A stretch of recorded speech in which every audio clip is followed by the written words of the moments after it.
For nearly a decade, the town of Beacon Hills has existed on a knife edge between the human world and the supernatural forces that lurk in its ancient forests. For nearly a decade, Scott McCall has stood as the thin line between chaos and peace. As a true alpha, he has built a pack bound not by fear or violence, but by loyalty, by love, by a shared promise to protect the innocent from the darkness that seeks to consume their home. He has faced down alphas twice his age, ancient demons, vengeful spirits, and hunter armies bent on the extinction of every supernatural creature in the world. He has fallen and risen again. He has lost those he loves most, and still found the strength to keep fighting.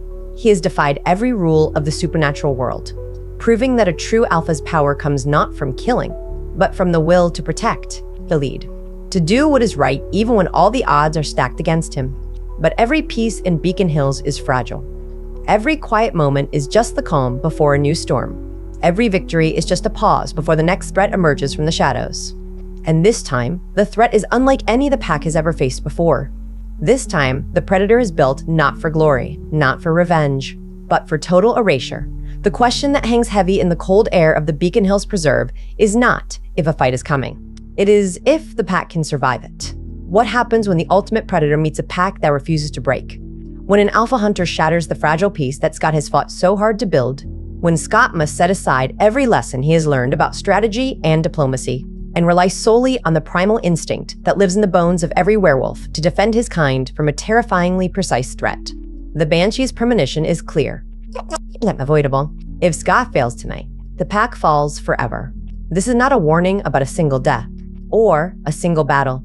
It is a warning about total annihilation, about the end of everything Scott has built, everything he has fought for, everyone he has sworn to protect. For the first time in his life, Scott McCall is not just fighting to win a battle. He is fighting to ensure that his pack has a future at all. To understand the weight of this premonition, one must first understand the journey that has led Scott McCall to this moment. He was not born into the supernatural world. He was not raised to be an alpha. He was a regular teenager, with a single mother working double shifts as a nurse, with asthma that left him on the sidelines of the lacrosse team, with a best friend named Styles Stilinski, who dragged him into the woods one night looking for a dead body. That night changed everything. A single bite from an alpha named Peter Hale turned his ordinary life upside down.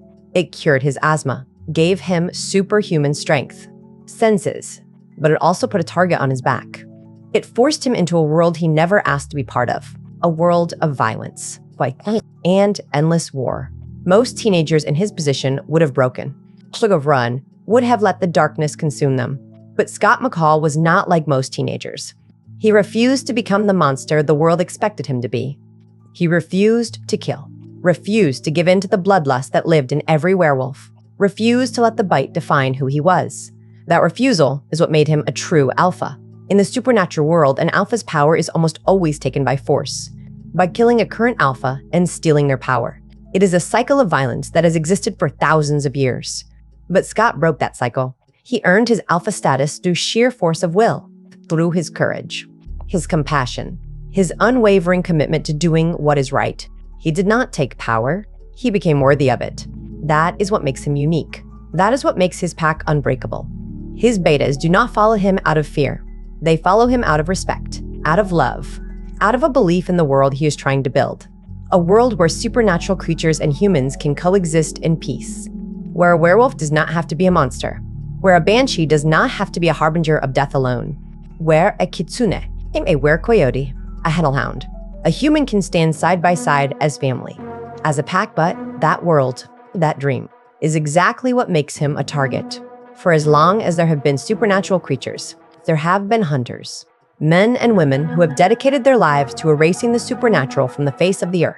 For generations, the Argent family led this charge, bound by a code that said we hunt those who hunt us. A code that allowed for peace, for coexistence, for respect between hunter and supernatural. But that code has been broken time and time again by men like Gerard Argent, who sought power and genocide above all else, by women like Monroe, who built a global army of hunters bent on total extinction of every supernatural creature, no matter how innocent. These hunters do not care about codes, do not care about peace, do not care about the difference between a monster and a teenager who just wants to live his life. They see only a target, an anomaly, a thing to be erased, and this new hunter, This alpha hunter is the most dangerous one yet. He is not driven by grief, think, or revenge, or rage. He is driven by precision and calculation, by a cold, unwavering mission to erase the supernatural from Beacon Hills, starting with the true alpha that stands at its center.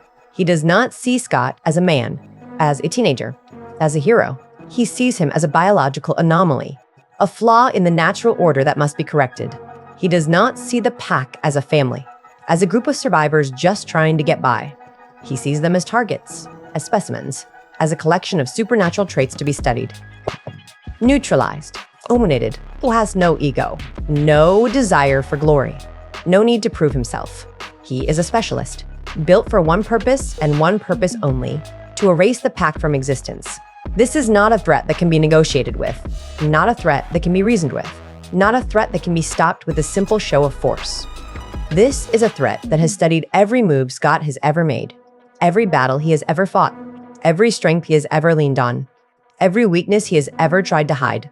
This hunter knows everything about the pack, about their abilities, their bonds, their deepest fears. He knows that Scott will always put the safety of innocent people above his own. He knows that Lydia Martin's banshee screams can level a building but leave her vulnerable in the moments before they strike. He knows that Malia Tate's wercoyote instincts make her fierce but impulsive. He knows that Liam Dunbar's eye makes him powerful but unpredictable. He knows that Styles Stilinski is the brains of the pack but has no supernatural abilities to protect himself. He knows every single crack in their armor, and he has built his weapons to exploit every single one. The Banshee's premonition does not just warn of this threat. It confirms that the outcome is not set in stone, that there is a choice, a path to victory, and a path to total destruction. Lydia Martin has had hundreds of premonitions in her life. She has heard the screams of the dying before they ever draw their final breath. She has seen the future in flashes and fragments, in static and silence. She has watched Scott die 100 times in her visions, and every single time she has found a way to warn him, to change the outcome, to say, but this premonition is different. This time, the vision is not of a single death. It is of the end of everything, of the pack torn apart, of Beacon Hills overrun by hunters, of Scott's light snuffed out forever. This time, the premonition is clear. There is only one chance to get this right, one night to stand and fight, one chance to stop the hunter before he can set his full plan in motion. If Scott fails tonight, there is no going back, no second chances, like no do-overs. The pack falls forever. The weight of this knowledge sits heavy on Scott's shoulders as he stands in the Beacon Hills Preserve, the same woods where he was bitten all those years ago, the same woods where he has fought so many battles, lost so many friends, won so many victories. The air is cold, sharp with the scent of pine and damp earth, and for the first time in a long time, Scott McCall feels fear.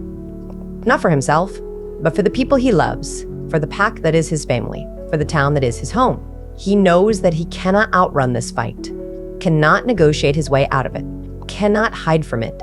He has to stand and fight, has to rely on the primal instinct that lives in his bones, the same instinct that turned him into a werewolf, the same instinct that made him a true alpha, the same instinct that has kept him alive through every battle, every threat, every attempt on his life.